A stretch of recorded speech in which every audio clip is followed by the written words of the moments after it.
Deron for Super President. This is the show about a guy who saw the US propping up puppet governments in Central America and said, yeah, I could do that.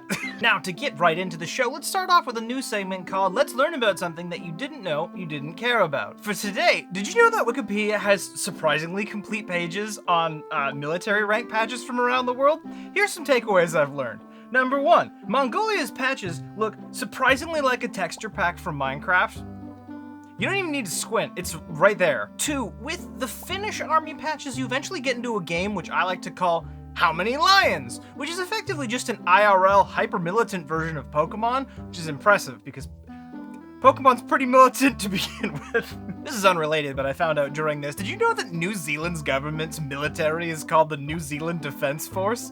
It's like, that has got to be the most comic book whimsical name for a military force on the planet. I kind of love it. I am still waiting for Canada to push back with real versions of Alpha Flight and Captain Canuck, but so far no luck. These are references that not even Canadians will understand or appreciate.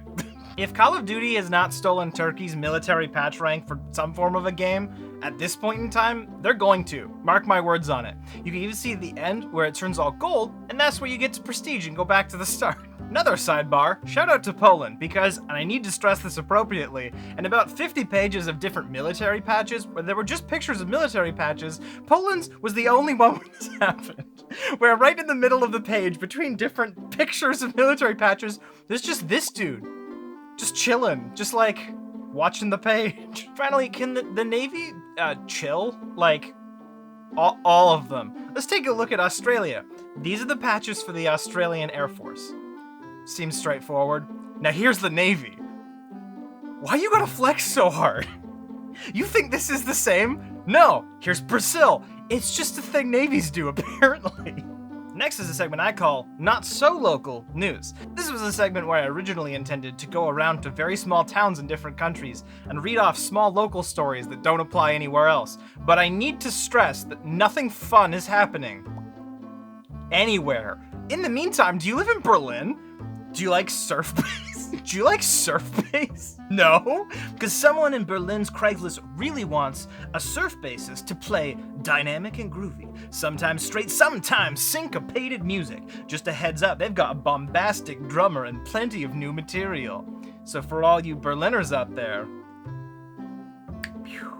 you got this. I believe in you. I need to stress this. I believe in everyone. I do believe in people who play surf bass 5% more, so just kind of adds up.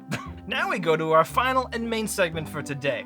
I call this segment Totally Worthless Non-News. This is originally supposed to be a critique of how too many news animal dog stories show up on different parts of news. And I'm basically doing the same thing, but effectively, because I call it out, I get to pretend I'm taking the moral and intellectual high ground.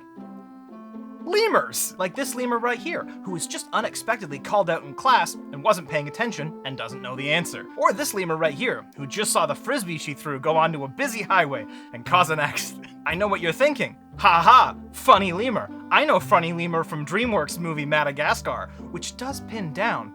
Lemurs are from Madagascar. They're endemic to Madagascar. It means only from Madagascar, natively, unless you stole one and went across the country. I think the thing that people miss about lemurs is that there's not really 2, 3, 4, or 5 species of lemur as you would suggest from watching different pictures in media. There's like 100. There used to be more. They're dead now.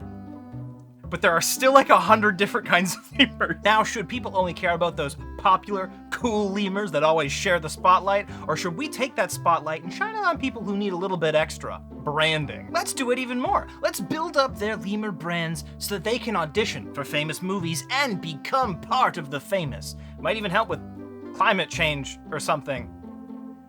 I don't know. I wanted lemurs. Don't judge me. Like this red-ruffed lemur right here, who definitely just forgot their spinach puffs in the oven. Oh, you need somebody to react to the Hulk coming along, picking up their car, ripping it in half, molding it in oven mitts, and taking cookies out of the oven? Boom! Common brown lemur.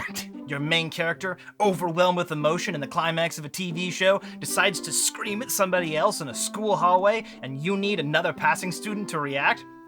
Red lemur. You need someone to try to put down an antique plate in old china shop, only suddenly the plate falls over and in a horrible domino style cascades around the room, destroying every single plate in the room, and they need to sit there with their hand out, horrified at their own actions?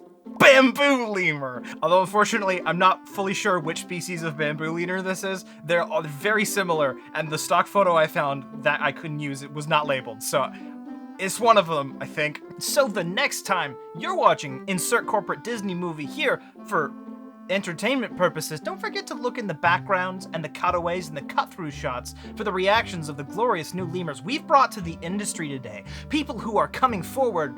Are lemurs people? That's a question I refuse to answer on this show. Get your own philosophy. Anyway, watch for lemurs. And for our notable quotable of the week, in 2012, I worked at a McDonald's, and I will leave you with the words of my manager Bailey from that McDonald's, which are, "Ma'am, there's no such thing as an extra large cone. Your children's dreams come in small or medium." Thank you. So this has been your Presidential Jar and Super Presidential candidate Deron signing off for Saturday, saying welcome to Jar. Jar takes all kinds and you are family now. Please join us this week and every week. We go up every single Saturday. We're streaming tomorrow on Sunday, and then we'll have the comment, react, response, whatever community thingy on Monday. And I will leave you as all in that viewer submitted conlang for Jar, the viewer submitted motto for Jar, which is Mum donna pamen lem, miu donna pamen eia li ita miu mam li ita. See y'all tomorrow. Not during school, finally, for some of you. Bye. And this episode has been brought to you by Luke and Rachel, too. Wonderful people. They could even be lemurs. Who knows? We've got so many kinds of lemurs. Have you eaten a sandwich recently? Maybe it's a lemur. Leaping lemurs. Thanks.